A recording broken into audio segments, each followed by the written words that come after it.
Hello viewers, स्वागत है आप सभी का मेरे यूट्यूब चैनल स्कूल ट्यूशन गुरुजी में।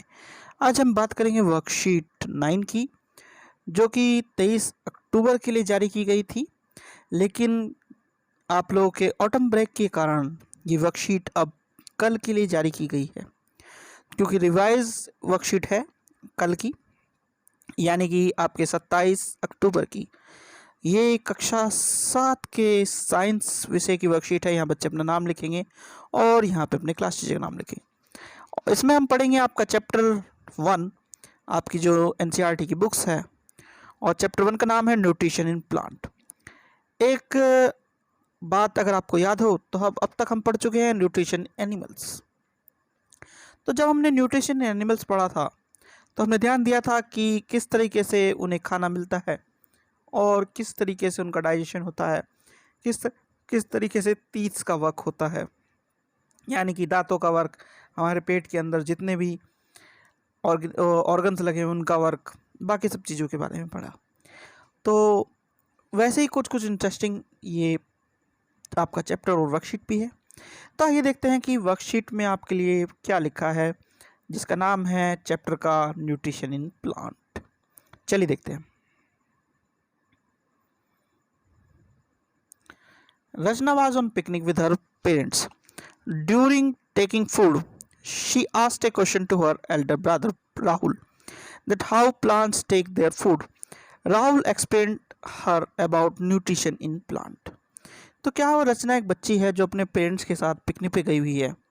तो जब वो खाना खाने के लिए बैठी तो उसके मन में एक सवाल आया और उसने ये सवाल अपने बड़े भाई राहुल से पूछा कि प्लांट्स अपना खाना कहाँ से लेते हैं। तो जो उसके भाई है राहुल, उसने क्या जवाब बताया शुरू किया, न्यूट्रिशन इन प्लांट्स के बारे में। आइए जरा देखते हैं क्या कहती है आगे वर्कशीट। तो जैसा कि हमें पता है कि all living organisms require food, carbohydrate, proteins, fat, vitamin and minerals R component food. These components of food are necessary for our body and are called nutrients. तो पिछले कक्षा में हमने पढ़ा था कि, यानी कि 6th क्लास में हमने पढ़ा था कि एक ऑर्गेनिज्म को, यानी कि ह्यूमंस को मान लीजिए सीधे सीधे, अपनी बॉडी को हेल्थी रखने के लिए क्या क्या चाहिए, कार्बोहाइड्रेट चाहिए, प्रोटीन चाहिए, फैट चाहिए, विटामिन चाहिए, मिनरल चाहिए, जो कि अलग अलग काम करते हैं उसकी बॉडी में। तो इससे क्या मिलता है इससे उसे न्यूट्रिएंट मिलता है। और ऐसी डाइट जिसमें ये सब सामान वो बैलेंस डाइट कहलाती है, जिस वजह से उसकी बॉडी काफ़ी अच्छी तरीके से ग्रो कर सकती है बच्चों। ठीक है, तो सेम कुछ कंपैरिजन यहाँ पे भी होगा, है ना। तो चलिए देखते क्या कहता है आगे। Plants are the only organisms that can prepare food for themself by using carbon dioxide and minerals. These are raw materials to prepare food by plants. तो आपको पता है कि हम लोग अपना जो फूड है वो लेते हैं कहाँ से, प्लांट से। और प्लांट अपने आप में कैपेबल है अपना फूड बनाने के। तो वो क्या करता है, वो वाटर, कार्बन डाइऑक्साइड और मिनरल से अपना फूड बनाता है, जो कि सिंपल वे में कहलाता है प्रोसेस फोटोसिंथेसिस, है ना। फोटोसिंथेसिस क्या है, making of food by green plants in presence of sunlight by using water, minerals and carbon dioxide is called photosynthesis. तो सिंपल वे में ये प्रोसेस कहलाता है फोटोसिंथेसिस। आगे क्या कहता है, nutrition, the process of taking food by an organism and its utilisation by the body is called nutrition.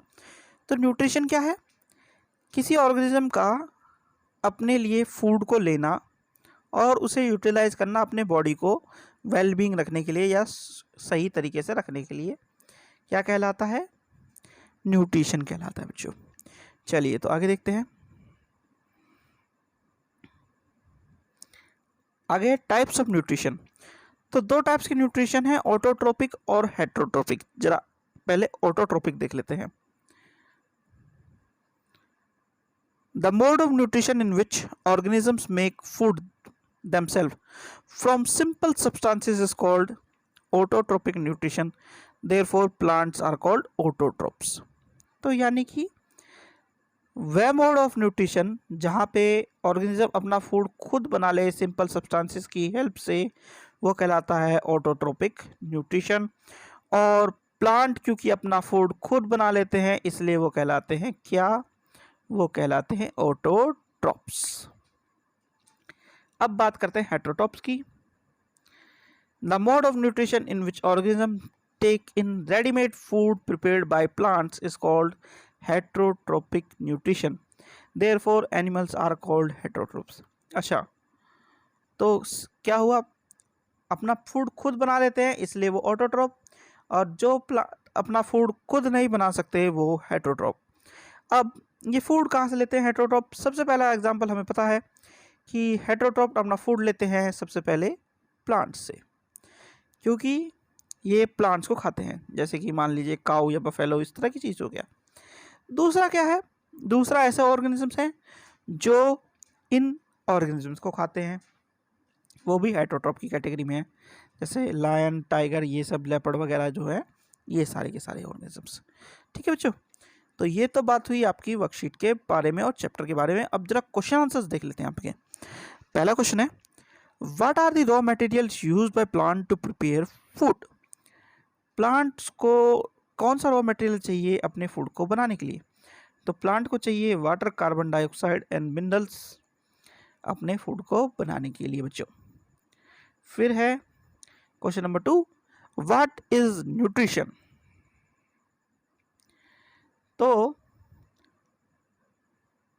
The process of taking food by an organism and its utilisation by the body is called nutrition. तो ये हो गया nutrition के बारे में। ठीक है बच्चों, चलिए जरा अगला क्वेश्चन देख लेते हैं। Right 2 examples of autotroph. 2 examples of autotroph है, पहला है ग्रीन प्लांट्स। ठीक है बच्चों, फिर छोटे ऑर्गेनिजम्स जैसे कि एक्वेटिक प्लांट्स हैं, एल्गी है, फंजाई है, इस तरह के ऑर्गेनिजम्स। ठीक है, अब है राइट 2 एग्जांपल्स ऑफ हेटेरोट्रोप। हेटेरोट्रोप के 2 एग्जांपल कौन कौन से हो सकते हैं? जैसे कि काऊ, लायन वगैरह, इस तरह की चीज़ें, ये हेटेरोट्रोप के एग्जांपल हो गए बच्चों। ठीक है बच्चों, तो ये बच्चों आपकी हो गई वर्कशीट कंप्लीट और वीडियो भी। आशा करता हूँ आपको वीडियो अच्छी लगी होगी। अगर वीडियो अच्छी लगी हो तो चैनल को सब्सक्राइब करें, वीडियो को लाइक करें, शेयर करें। Thank you.